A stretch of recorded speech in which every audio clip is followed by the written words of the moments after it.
पुढे. तर शिवराज, मला सांग, संविधान शिक्षणामध्ये तुम्ही कोणकोणत्या गोष्टी शिकला? पहिल्यांदा आम्ही आमच्या शाळेचे संविधान तयार केले. आम्ही मुलांनी काही नियम बनवले आणि आम्ही त्याप्रमाणे वागायचे ठरवले. आपल्या देशाचे संविधान कसे आहे? उद्देशिका, मूलभूत हक्क, मूलभूत कर्तव्य, नागरी तत्व, मार्गदर्शक तत्व, आरक्षण, न्यायालय, घटना दुरुस्ती, घटनेची मूलभूत रचना, अशा खूप गोष्टी आम्ही कृती करत करत शिकलो. वा. आणि जिल्हा परिषद प्राथमिक शाळा कामखडी येथे शिकणारी वैष्णवी मंडळी, तुम्हा सर्वांचं मी या टॉक शो मध्ये सहर्ष स्वागत करतो. तर अनुष्का, मला सांग, तुझ्या शाळेत संविधान शिक्षणाची सुरुवात कशी झाली? एकदा आमच्या मॅडमने आम्हाला शाळेत सांगितले की आपल्याला संविधान शिक्षण शिकून स्वातंत्र्याचा अमृत महोत्सव साजरा करायचा आहे. मग आम्हाला त्यांनी संविधान शिक्षणाच्या कृतीपत्रिका सोडवण्यास दिल्या. कृतीपत्रिका सोडवताना आम्हाला खूप छान वाटू लागले व आम्हाला त्यातील कृती करताना खूप छान वाटू लागले. मग आम्हाला तो विषय खूप आवडू लागला होता, म्हणून आम्ही आमच्या मॅडमला जाऊन सांगितले, मॅडम, आम्हाला ह्या विषयाबद्दल आणखीन माहिती जाणून घ्यायची आहे. वा, तुझा अनुभव फारच चांगला होता. आता वळूया पुढे. तर शिवराज, मला सांग, संविधान शिक्षणामध्ये तुम्ही कोणकोणत्या गोष्टी शिकला? पहिल्यांदा आम्ही आमच्या शाळेचे संविधान तयार केले. आम्ही मुलांनी काही नियम बनवले आणि आम्ही त्याप्रमाणे वागायचे ठरवले.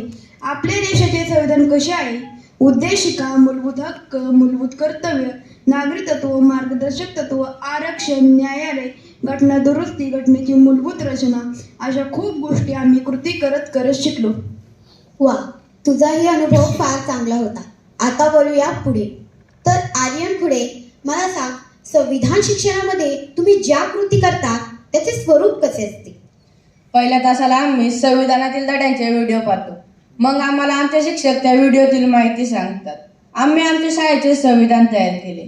त्यामध्ये ज्या काही त्रुटी, चुका, काही दुरुस्त होत्या त्या दुरुस्त केल्या. समान काम समान वेतनाचा सर्वे केला.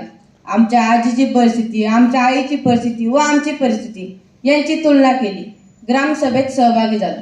विकास कामाला भेट दिली. अशा अनेक प्रकारच्या कृती आम्ही केल्या. खूप सुंदर. तू तर खूप चांगला अनुभव सांगितलास. आता वळूया पुढे. तर वैष्णवी, मला सांग, संविधान शिक्षण शिकल्यामुळे तुझ्या जीवनात कोणता बदल झाला? संविधान शिक्षणाच्या तासात एकदा आमच्या मॅडम आम्हाला भारतीय नागरिकांना मिळालेले अधिकार याविषयी माहिती सांगत होत्या. तेव्हा सार्थक म्हणाला, फक्त मोठ्या माणसांनाच अधिकार आहेत का? तेव्हा मॅडम म्हणाल्या, लहान मोठ्या अशा सर्व नागरिकांना संविधानाने अधिकार दिला आहे. आमची शिक्षणाच्या हक्काबद्दल चर्चा रंगली. मला शिक्षणाचा हक्क नीट कळला होता. त्यानंतर मी जेव्हा माझ्या आजीसोबत शेतात गेले तेव्हा आमच्या शेताच्या शेजारी एक गाईचा गोठा होता. त्यावर काम करण्यासाठी एक नवीन कुटुंब आले होते. त्यामध्ये माझ्या वयाची 3 मुले होती.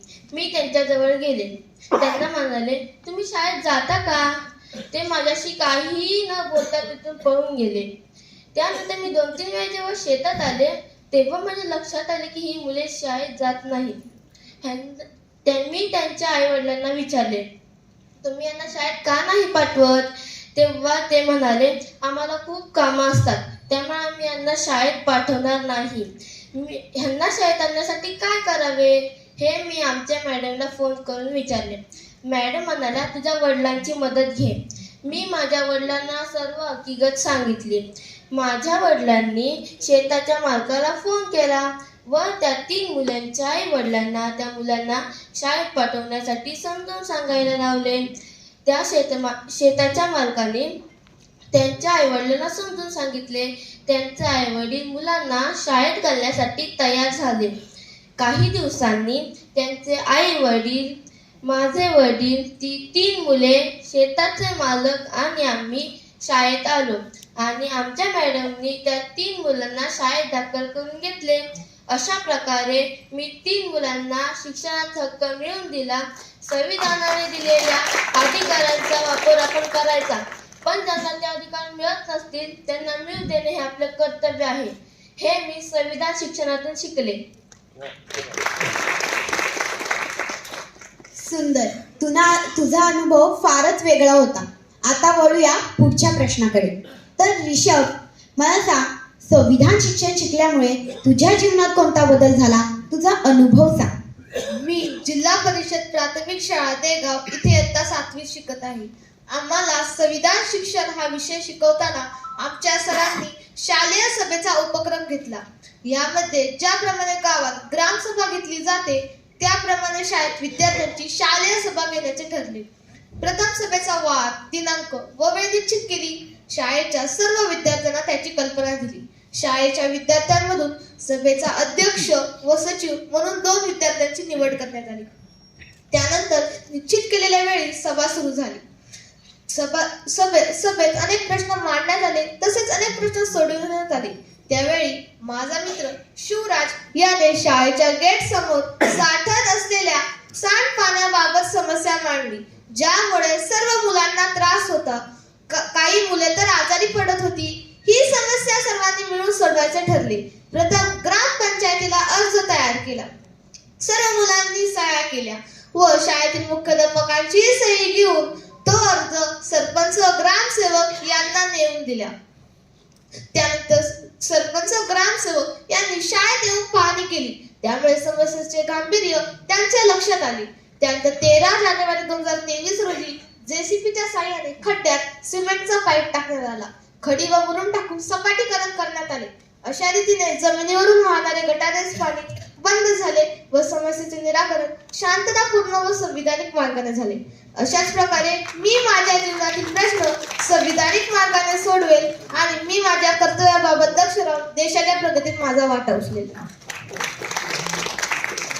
उत्कृष्ट. तुझाही अनुभव ऐकायला फार चांगला वाटला. आता वळूया पुढच्या प्रश्नाकडे. तर पायल, मला सांग, संविधान शिक्षण शिकल्यामुळे तुझ्याही जीवनात कोणता तरी बदल झालाच असेल. तुझा अनुभव सांग. माझे आई बाबा आम्हा भावंडांना त्यांच्या पसंतीनुसार लागणाऱ्या वस्तू आणून देत असत. मुलांना काय कळतंय या विचाराने त्यांनी आमच्या आवडीनिवडी. रवींद्र थोरात, आपला भारत न्यूज, बदलापूर. अशाच प्रकारच्या नवनवीन बातम्या आणि ताज्या घडामोडी पाहण्यासाठी आजच आपला भारत या यूट्यूब चॅनलला लाईक, शेअर आणि फॉलो करा.